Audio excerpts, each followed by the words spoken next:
दोस्तों, इस दुनिया में कई ऐसी जगहें हैं जो अपने अंदर इतने राज छिपाए हुए हैं कि जो भी उन जगहों के बारे में सुनता है या फिर वहां जाता है तो वो विश्वास ही नहीं कर पाता कि ऐसा भी हो सकता है। वैसे अगर मैं आपसे कहूं कि एक ऐसा पर्वत है जहां जाने के बाद आपकी उम्र तेजी से बढ़ने लगेगी तो शायद आप इसे सुनकर यकीन ना करें, लेकिन दोस्तों ऐसा एक पर्वत वाकई में मौजूद है।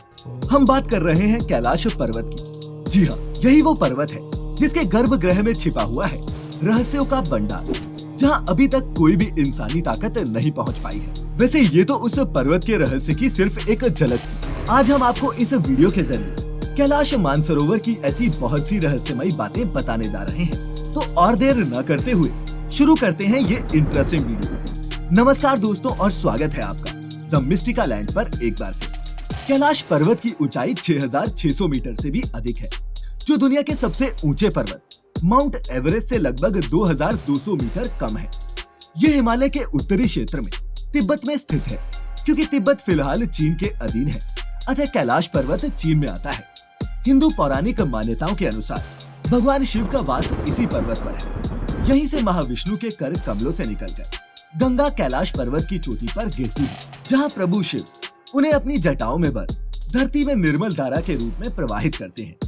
मान्यता तो यह तक है कि कैलाश पर्वत के ऊपर स्वर्ग और नीचे मृत्यु लोक है। सिर्फ हिंदू धर्म ही नहीं बल्कि बौद्ध और जैन धर्म के अनुयायी भी इसको अपना पवित्र पर्वत मानते हैं। जबकि तिब्बती बौद्धों का मानना है कि परम आनंद के प्रतीक बुद्ध डेमचोक कैलाश पर्वत के अधिष्ठाता देव हैं। जैन धर्म के अनुयायी कैलाश पर्वत को अष्टापद कहते हैं। उनका मानना है कि प्रथम तीर्थंकर ऋषभ देव ने यही निर्वाण को प्राप्त किया था। दोस्तों, ये तो हुई धार्मिक मान्यताओं की बात। अब आइए बात करते हैं इस स्थान के रहस्यों के बारे में, जिनकी पूरी दुनिया में चर्चा होती है और जिसको उजागर करने के लिए कई देश के वैज्ञानिक दिन रात एक किए हुए हैं, पर अभी तक कोई भी एक ठोस निष्कर्ष पर नहीं पहुंच पाया है। अलौकिक शक्तियों का वास। दोस्तों, ये एक ऐसा केंद्र है जिसे एक्सिस मुंडी कहा जाता है।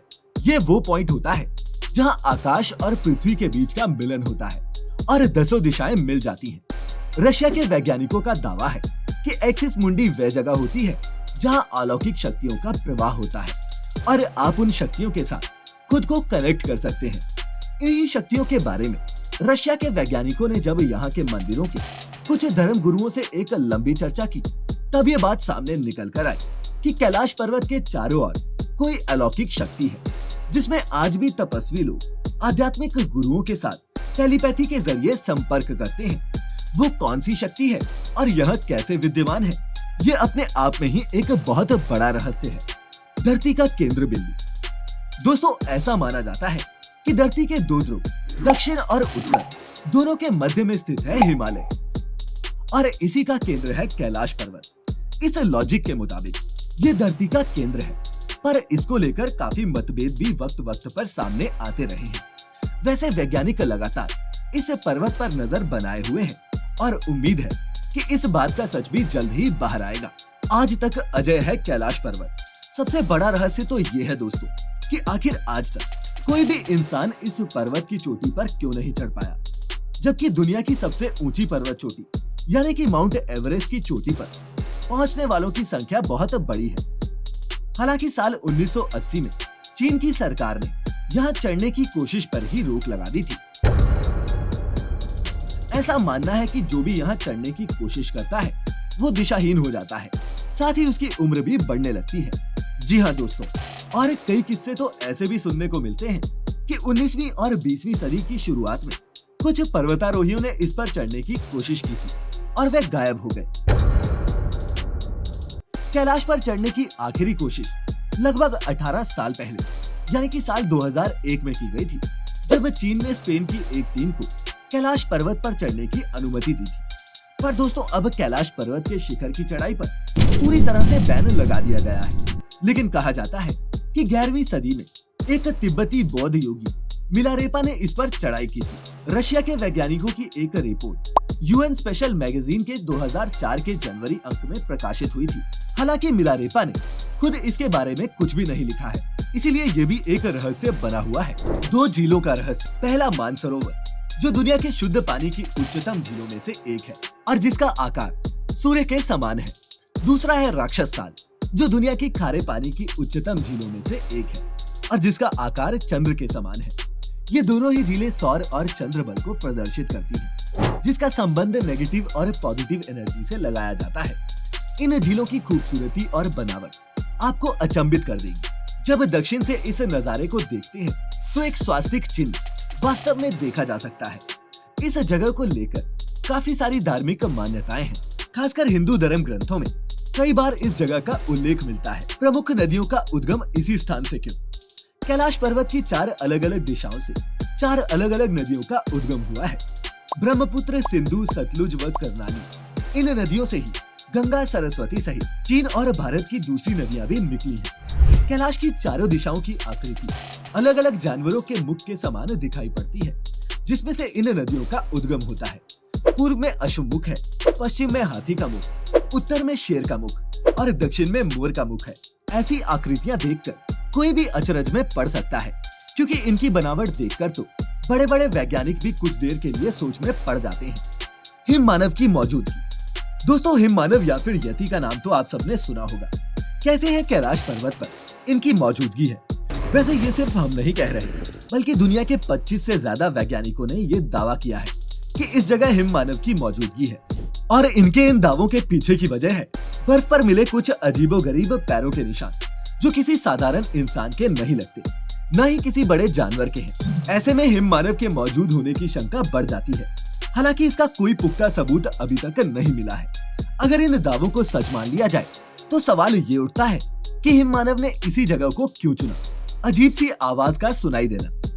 दोस्तों, यहाँ एक जो सबसे हैरान करने वाली बात है वो ये है कि जब आप कैलाश मानसरोवर या फिर मानसरोवर झील वाले इलाके में होंगे तो आपको लगातार एक आवाज सुनाई देती रहेगी। जब आप बहुत गौर से इस आवाज को सुनेंगे तो किसी को ये डमरू और किसी को ओम की ध्वनि जैसी लगती है। वैज्ञानिकों की माने तो ये आवाज धीरे धीरे बर्फ के पिघलने की भी हो सकती है, या तो प्रकाश और ध्वनि के मिलन के कारण भी ओम जैसी कोई आवाज निकलती हो, इसकी भी संभावना है। अब इसका सच क्या है, ये तो एक लंबी रिसर्च के बाद ही पता लग सकता है, लेकिन लगातार आवाज का आना इस जगह के रहस्य को और भी गहरा कर देता है। 7 रंगों की लाइट का चमकना। दोस्तों, इस अद्भुत जगह के लिए एक बेहद चौंकाने वाला दावा ये भी है कि यहाँ स्थित पर्वत पर 7 तरह की लाइटें आसमान में चमकती देखी गई हैं। नासा के वैज्ञानिकों का मत है कि हो सकता है चुंबकीय बल के कारण ऐसा होता हो। मतलब कि जब चुंबकीय बल आसमान से मिलता हो तो ऐसी लाइटों का निर्माण हो सकता है। वैसे इस अजीब रंग की लाइट को लेकर और भी कई दावे सामने आए हैं, जिसमें से कुछ धार्मिकता से भी जुड़े हैं। पर लाइटों का इस तरह से चमकना वाकई किसी को भी हैरत में डाल सकता है। तो क्या आपने कभी इन रहस्यमयी लाइटों के बारे में कुछ पढ़ा या सुना है? अगर हाँ तो हमारे साथ कमेंट्स में जरूर शेयर करें। रहस्य से पर्दा उठाने का दावा। दोस्तों, एक रशियन डॉक्टर ने इस रहस्य की परतों को खोलने का प्रयास किया और दावा किया है कि कैलाश पर्वत असल में मानव निर्मित पिरामिड है, जहां लगातार रहस्यमयी घटनाएं होती रहती हैं। यही वजह है कि यहाँ आज तक कोई भी इंसान नहीं पहुंच सका। दावे में ये बात भी निकलकर सामने आई कि इसके तार गीजा व टीओटिहुआकान मेक्सिको के पिरामिड से भी जुड़े हुए हैं। इन दावों के बाद कैलाश पर्वत एक बार फिर चर्चा का विषय बना। वैसे दोस्तों, आपको बता दें कि इस पर्वत से जुड़ी कई फोटोज बीच बीच में सोशल मीडिया पर वायरल होती रहती हैं। कैलाश पर चढ़ते ही बढ़ने लगती है उम्र। रूसी डॉक्टर एर्नेस्ट मुल्दाशिफ ने अपने एक दस्तावेज में इस बात का उल्लेख किया है कि उन्हें एक बार साइबेरियाई पर्वतारोही ने बताया था कि कैसे कुछ पर्वतारोही कैलाश पर्वत पर एक निश्चित बिंदु तक पहुंचे थे, जिसके बाद वो बहुत तेजी से बूढ़े होने लगे और एक ही साल के बाद बुढ़ापे की वजह से उनकी मृत्यु हो गई। प्रसिद्ध रूसी चित्रकार निकोलाई रेरिक को यह विश्वास था कि कैलाश के आसपास के इलाके में शंबाला नाम का एक रहस्यमयी राज्य है। हिंदुओं के कुछ संप्रदाय इस शंबाला राज्य को कपापा के नाम से पुकारते हैं, जहाँ सिर्फ सिद्ध और तपस्वी लोग ही रहते हैं। 1999 में रूस के नेत्र रोग विशेषज्ञ एर्नेस्ट मुल्दाशिफ ने यह तय किया कि वे कैलाश पर्वत के रहस्यों को खोलने के लिए उस इलाके में जाएंगे। उनकी पर्वतारोहण टीम में भूविज्ञान व भौतिकी के विशेषज्ञ और इतिहासकार शामिल थे। इस दल के सदस्यों ने कई तिब्बती लामाओं से मुलाकात की, पवित्र कैलाश पर्वत के आसपास कई महीने बिताए। बाद में मुल्दाशिफ ने एक किताब लिखी, where do we come from. इस किताब में कैलाश यात्रा से जुड़े कई किस्सों का जिक्र है। अपने एक लेख में उन्होंने लिखा, तिब्बती ग्रंथों के मुताबिक शंबाला एक आध्यात्मिक देश है जो कैलाश पर्वत के उत्तर पश्चिम में स्थित है। वैज्ञानिक दृष्टिकोण से इस विषय पर चर्चा करना मेरे लिए मुश्किल है, लेकिन मैं पूरी सकारात्मकता से ये कह सकता हूँ कि कैलाश पर्वत का इलाका सीधे सीधे पृथ्वी के जीवन से जुड़ा हुआ है। जब हमने सिद्धों और तपस्वियों के राज्य तथा पिरामिड और पत्थरों के दर्पण को मिलाकर एक प्लानिंग के तहत एक मैप बनाया, तो हमें ये देखकर बेहद हैरानी हुई कि वो नक्शा हूबहू डीएनए के अणु की स्थानिक संरचना का नक्शा था। दोस्तों, कैलाश पर्वत को लेकर आज भी दावों का सिलसिला जारी है। कई देश के साइंटिस्ट इन दावों की सच्चाई जानने के लिए लगातार ट्राई करते रहते हैं और आने वाले वक्त में कुछ और चौंकाने वाले खुलासे हों तो इसकी कोई हैरानी नहीं होगी। तो देखा आपने कि कैलाश पर्वत के अंदर कितने रहस्य छिपे हुए हैं। उम्मीद करता हूँ दोस्तों कि आपको ये वीडियो पसंद आई होगी। इसे लाइक करने के साथ साथ अपने दोस्तों के साथ शेयर करना ना भूलें और ऐसी ही और वीडियोस के लिए सब्सक्राइब करें हमारा YouTube चैनल और लाइक करें हमारा Facebook पेज। फिलहाल आज के लिए इतना ही। अब इजाजत दें। आपका बहुत बहुत शुक्रिया।